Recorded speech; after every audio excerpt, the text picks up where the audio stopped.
Wherever you go, whatever you do, throw a little at it. Omax, Vest and Briefs. மரியாதைக்குரிய பாரத பிரதமர் அவர்களின் திட்டங்கள் எந்த அளவிற்கு பெண்களுக்கு அவர்களை தொழில் முனைவோராக்குவதற்கு உதவி செய்கிறது என்பதற்காகத்தான் அவங்கள நான் சந்திப்பேன். இதே மாதிரி பல்லாயிரக்கணக்கான பெண்களுக்கு நாங்கள் உதவி செய்திருக்கிறோம். இது அசோக் நகர் பகுதியில் உள்ள மட்டும் இன்னைக்கு சந்திக்கிறேன். இதே மாதிரி ஒரு பகுதியில் உள்ளவங்களையும் நாங்கள் சந்திக்க இருக்கிறோம். நீங்களே பார்த்தீங்க, இதில் வந்து பூ விற்கிறவங்க, மீன் விற்கிறவங்க, டெய்லர் கடை வச்சுருக்கிறவங்க, இவங்கெல்லாம் ஒரு அம்மா சொன்னாங்க, நான் இன்னொரு மிஷின் வாங்கி என்னோட விரிவுபடுத்தியிருக்கிறேன்னு சொல்லிட்டு.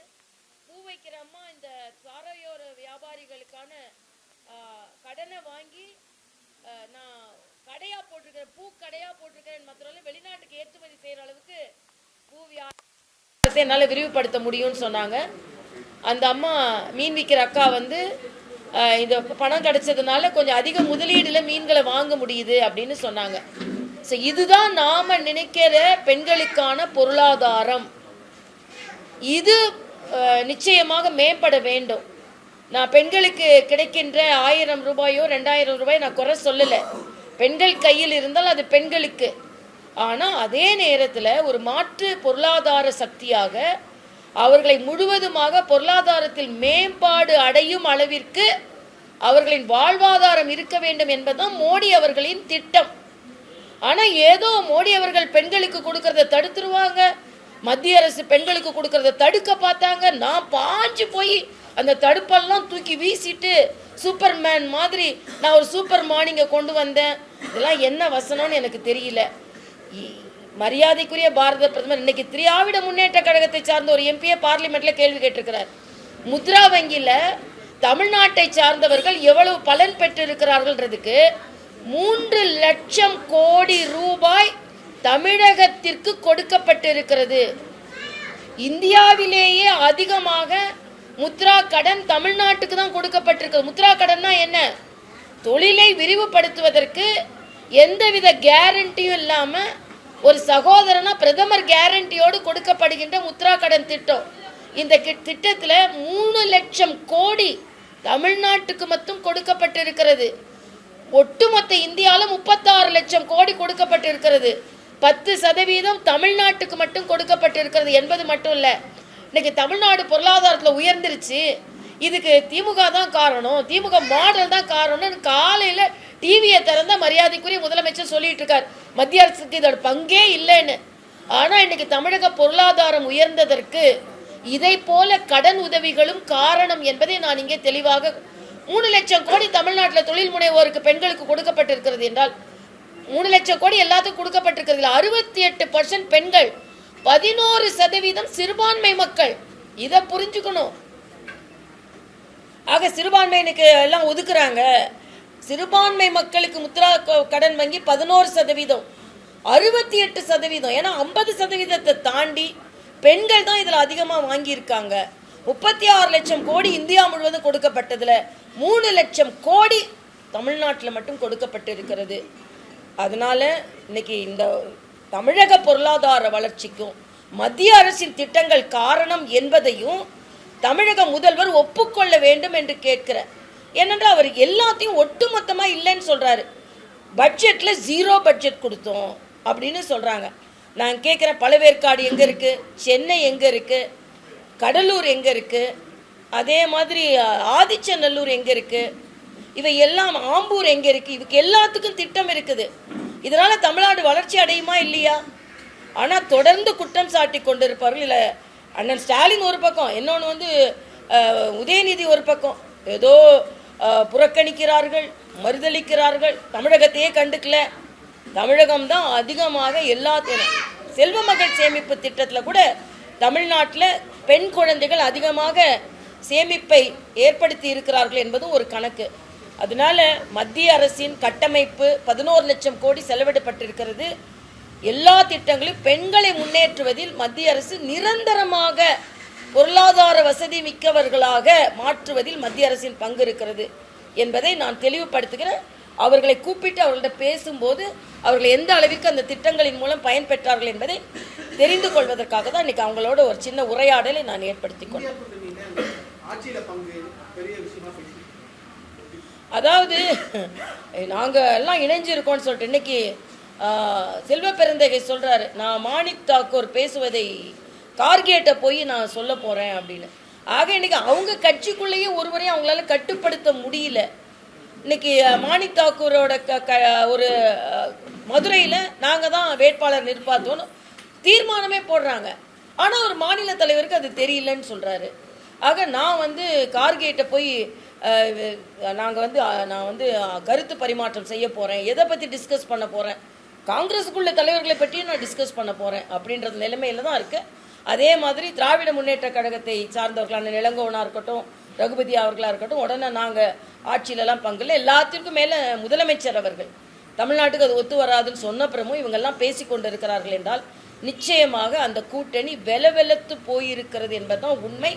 அதில் எந்த மாற்று கருத்தும் இல்லை. அதனால தான் சொல்கிறேன், தேசிய ஜனநாயக கூட்டணி பலம் பெற்று வருகிறது, இண்டி கூட்டணி பலவீனம் அடைந்து வருகிறது. இதில் வேற மணிசங்கர் ஐயர் இண்டி கூட்டணிக்கே தலைமை தாங்குவதற்கு ஸ்டாலின் பொருத்தமானவர்னா நான் ஒரே ஒரு கேள்வி கேட்குறேன். ஹிந்தி வேண்டாம் போடா அப்படின்ற பனியனை போட்டுட்டு இந்தி கூட்டணிக்கு போய் வட இந்தியாவில் போய் நிற்பார் அவரு. என்ன பேசுறீங்க நீங்க? பிரிவினையை பேசி கொண்டிருப்பவர்கள் எப்படி ஒட்டுமொத்த இந்தியாவில் உள்ள ஒரு கூட்டணிக்கு தலைமை தாங்க முடியும்? அதனால யாரும் இன்னொரு மொழி வேண்டுமென்றால் கற்றுக்கொள்ளுங்கள். மூன்றாவது மொழி இந்தி இருக்கக்கூடாது, இந்தி தான் தேவைன்னு நீங்க தான் எதிர்க்கல. நாங்களும் இந்தியை தான் திணிச்சா நாங்களும் எதிர்க்க தான் செய்வோம். என்னமோ நாங்கள்லாம் வரவேற்கிற மாதிரியும் இவங்களுக்கு மட்டும்தான் அந்த பாசம் இருக்கிற மாதிரியும் நாங்களும் தமிழர்கள் தான், தமிழ் முன்னேற்றப்படுவதை என் மரியாதைக்குரிய பாரத பிரதமர் அதைத்தான் சொல்லி கொண்டு இருக்கிறார். ஆனால் உங்களை மாதிரி துவேஷமா பிரிவினை, பீகார்காரனா டேபிள் தான் தொடப்பான், பீகார்காரனா டாய்லெட் தான் கழுவோம் அப்படிலாம் நாங்கள் பேசுறது இல்லை. எல்லாரும் சமமான அறிவாற்றல் பெற்றவர்கள். தமிழர்களுக்கு ஒரு பழக்கம் என்ன என்றால் வந்தாரை வாழ வைப்பார்கள். இன்னொருவரை பாராட்டி பெருமை கொள்பவன் தமிழன், இன்னொருவனை சிறுமைப்படுத்தி பெருமை கொள்பவன் தமிழன் அல்ல. ஆக தமிழின் அடையாளத்தையே திமுக மாற்றிக்கொண்டு இருக்கிறது, தமிழர்களின் அடையாளத்தையே திமுக மாற்றிக்கொண்டிருக்கிறது. இன்னொரு மாநிலத்தை சார்ந்தவனை குறை சொன்னாதான் தமிழன் நான் ஒத்துக்குவேன், இன்னொரு மொழியை குறை சொன்னாதான் நான் தமிழன் பெருமைப்படுவேன்றது தமிழுக்கே இழுக்கை ஏற்படுத்துகிறார்கள். தமிழர்கள் என்ற அடையாளத்திற்கே இவர்கள் இழுக்கை ஏற்படுத்துகிறார்கள் என்பதுதான். எல்லாரையும் இணைத்து கொண்டு வருவதுதான் தமிழ். இன்னைக்கு எல்லாரும் இன்னைக்கு குஜராத்ல இருந்து வந்த சௌராஷ்டிரா அவர்களின் பங்கு நமக்கு இருக்கிறது, பீகாரில் வந்தவர்களின் பங்கு நமக்கு இருக்கிறது. அதே மாதிரி மரியாதைக்குரிய பாரத பிரதமர் சொல்றார், மலேசியால தமிழர்களின் பங்கு இருக்கிறது. மலேசியாக்காரர்கள் தமிழர்களின் பங்கு இல்லைன்னு சொல்லல, வேற்றுமைப்படுத்தி பார்க்கவில்லை.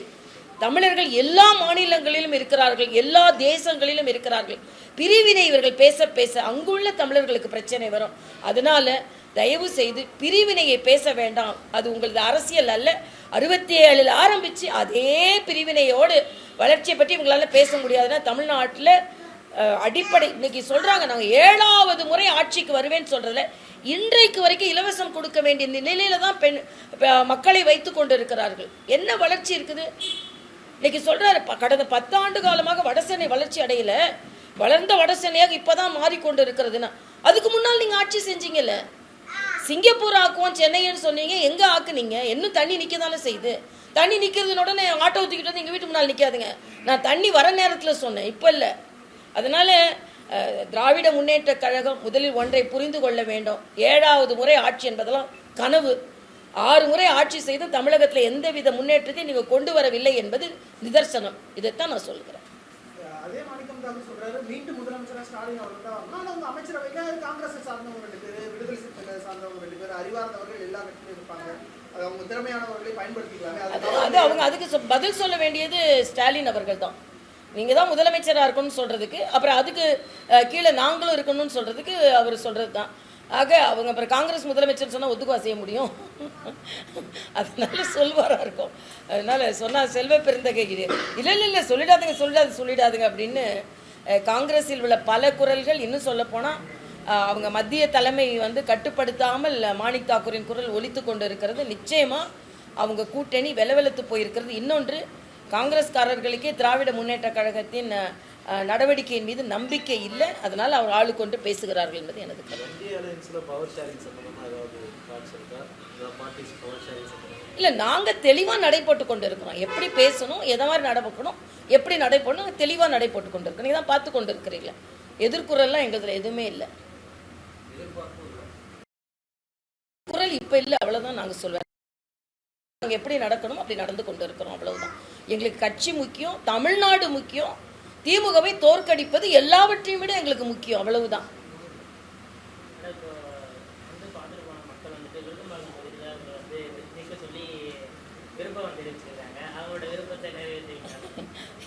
அந்தந்த பகுதியை பார்க்கும்போது அந்தந்த பகுதி மக்கள் அப்படிதான் சொல்லுவாங்க. மகிழ்ச்சி அவங்க என்ன சொல்றது. பட் கட்சி என்ன சொல்லுதோ அதுபடி தான் நான் நடப்பேன். அதனால கட்சி எனக்கு எந்த தொகுதி கொடுத்தா நான் பணியாற்றுவேன், இல்லை பிரச்சாரம் செய்யுங்கன்னு சொன்னால் பிரச்சாரம் செய்வேன். எல்லாமே நான் கட்சிக்கு கட்டுப்பட்ட ஒரு தொண்டர். அதனால் அதுக்கேற்ற மாதிரி கட்சிக்கும் மக்களுக்கும் எந்த விதத்தில் சேவை செய்யணுமோ அதுதான் என்னோட கடமையாக இருக்குது, அவ்வளோதான். தேங்க்யூ.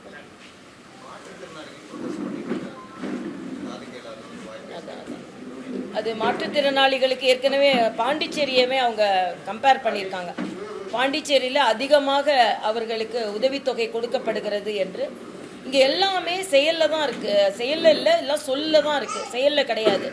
அதனால மாற்றுத்திறனாளிகள் மட்டுமாப்பா போராடுறாங்க? யார் போராடலைன்னு கேளுங்க. தமிழ்நாட்டில் எந்த பகுதியினர் எந்த சமூகத்தை சார்ந்தவர்கள் போராடுகிறார்கள்னு கேட்பாங்க ஒரு அரசாங்கத்தில். இப்போ தமிழ்நாட்டை பொறுத்தவரை யார் போராடலை அப்படின்னு தான் கேட்க வேண்டியிருக்கு.